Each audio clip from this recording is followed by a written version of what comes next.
They want you to think it's just another wildfire. Nature running its course, right? Wrong. Fires like this don't just happen. They're made. And the real question isn't how it started, but why. Why now? Why there? And who stands to gain from it? I used to fight fires. 10 years in the field, rushing into burning buildings, watching walls collapse like paper. But this one? This is different. I've seen enough to know when something doesn't add up. It's not just the size of the blaze or how fast it's spreading. It's where it's burning, right through some of the most high-profile properties in LA. Properties tied to people whose names you only whisper if you want to sleep at night. Let me spell it out. Epstein, Puff Diddy. The ones who hold the strings most of us don't even see. You think it's a coincidence that evidence tied to their scandals could have been in the path of destruction? Think again. This isn't a fire, it's a purge. And then there's the government. They're acting like their hands are tied, like this fire caught them off guard. But I know how quick they can move when they want to. When resources are slow to show up, it's not because they're stretched thin, it's because someone's making sure they stay that way. People are losing everything, and it's not just because of bad luck or a dry season. It's part of something bigger, something darker. In the next parts, I'll tell you what they don't want you to know, why this fire started, who's keeping it alive, and the secrets they're hoping it burns to the ground. The world's on fire, but it's not just the trees and houses burning. It's the truth. You ever wonder why they always seem so unprepared? How, in a city like LA, they're scrambling like rookies when the flames start climbing? Let me tell you something. They weren't caught off guard. They were stalling. And stalling's just another word for complicity. When I was a firefighter, we had protocols. Plans for every scenario. Wildfires, earthquakes, you name it. We trained for disasters like this, lived and breathed readiness. So when I watch the footage of this fire raging unchecked for days, when I hear about delays in resources, I don't see incompetence. I see a script being followed. Think about it. The helicopters didn't launch right away. The ground crews weren't reinforced until the damage was done. And why? Because letting the fire burn unchecked gave it time to do exactly what it needed to, destroy certain areas, certain properties, certain records. Take the location. Some of those estates, massive mansions tucked away in the hills, are tied to some of the most powerful people in the country. People who've been whispered about in connection to Jeff Epstein, Black Book, Puff Daddy's lawsuits, and scandals you'll never see on the evening news. What's inside those walls? Hard drives, safes, paper trails, evidence. And the timing? This isn't wildfire season. Sure, they'll blame climate change, say it's dry, hot, windy. But fires don't just spark themselves in places like this. Someone lit this match, and they knew exactly what they were doing. When the people in charge don't want to act, you've got to ask yourself, why? Maybe they're scared, or maybe they've got something to lose if this fire doesn't finish what it started. Either way, someone benefits from the delay, and it sure as hell isn't the people losing their homes. The flames may be out in the open, but the real heat, that's happening behind closed doors. Fire's a funny thing. It's chaotic, destructive, unpredictable, or at least that's what they want you to believe. But the truth? Fire follows rules, and once you understand them, you can make it work for you or against you. Depends on your agenda. Let me break it down for you.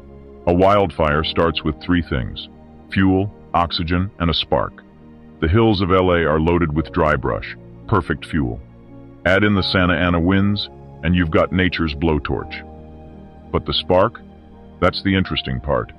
Fires like this don't just happen. Power lines downed by wind can ignite a blaze, sure, but arsonists, trained ones, know how to make it look natural. A single Molotov cocktail in the right spot, or a delayed ignition device, can start an inferno that looks like Mother Nature's doing.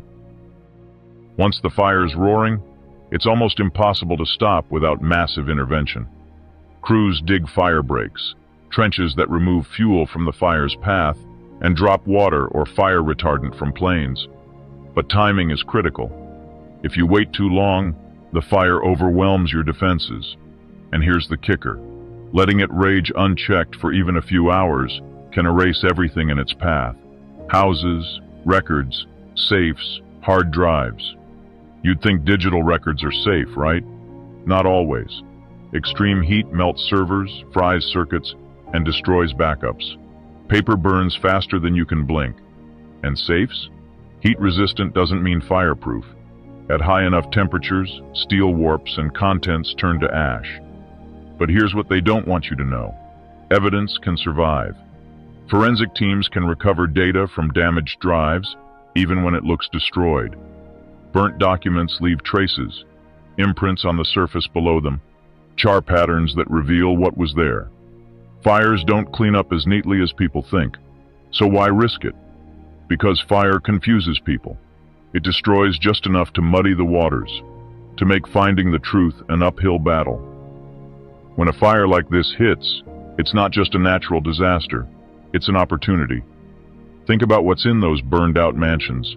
Records of meetings, financial transactions, connections to the kinds of secrets that bring down careers and governments. Fire may destroy evidence, but it also creates chaos, and chaos is a great cover. Fire doesn't just burn houses. It burns questions, suspicions, and the chance to dig deeper. But if you know what to look for, it can also light the way to the truth. They call it an act of God, but I call it an act of greed. And the deeper you dig, the more the names start to surface. Names that make you wonder if this fire was less about nature and more about erasing something or someone. Let's start with the whispers.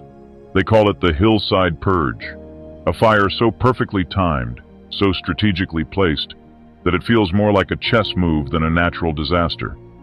The targets?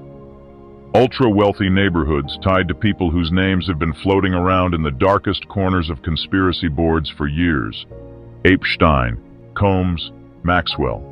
You've heard them before, but now the fire's taken center stage, and so have the connections. Take the Epstein case. Sure, he is dead now, but you and I both know it didn't end there. His network stretched far and wide. Bankers, politicians, celebrities, all with a stake in keeping their secrets buried.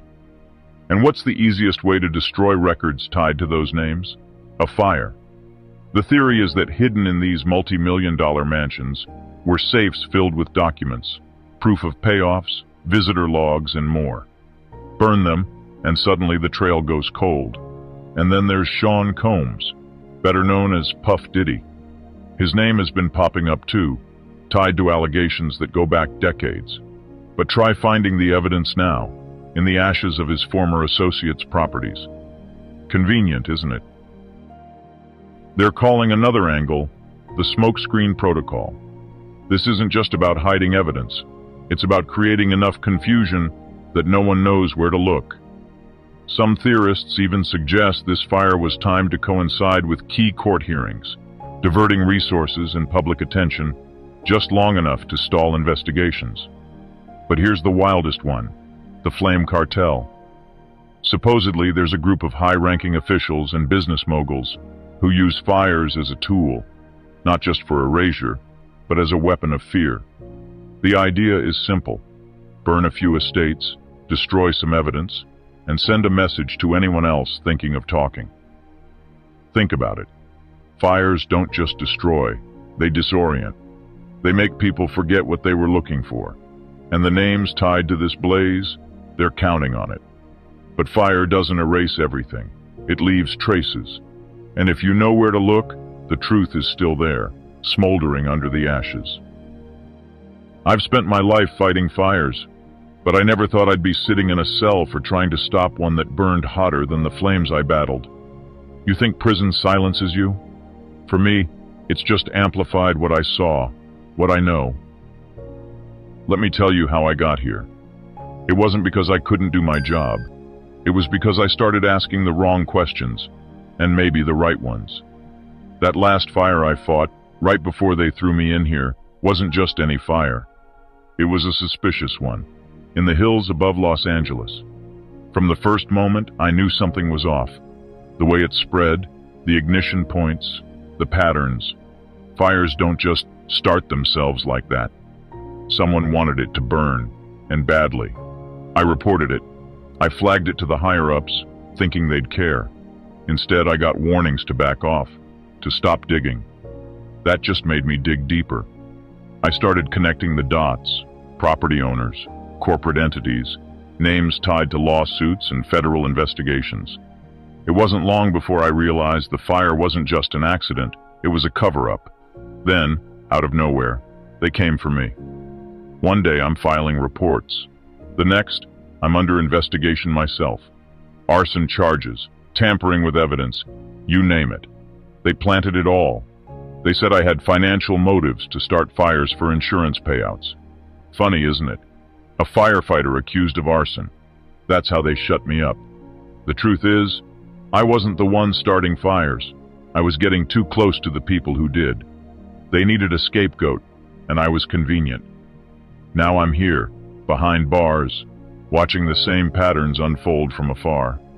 Fires in the same areas, the same faces dodging accountability. They think they've silenced me. But in here, I've got nothing but time to tell the world what's really happening. They tried to burn the truth, but they don't know. Firefighters always know how to find what's left in the ashes. Here's the thing about fire. It consumes everything in its path, but it also reveals. You can burn documents, level buildings, erase lives. But the truth? It has a way of lingering, like smoke in the air, clinging to everything it touches. And if you're paying attention, you can still see the outline of what was lost. We like to think we live in a world of order, where the powerful protect the weak and justice prevails. But standing here, watching the flames from a distance, I see something else. I see a world where power doesn't just corrupt, it destroys.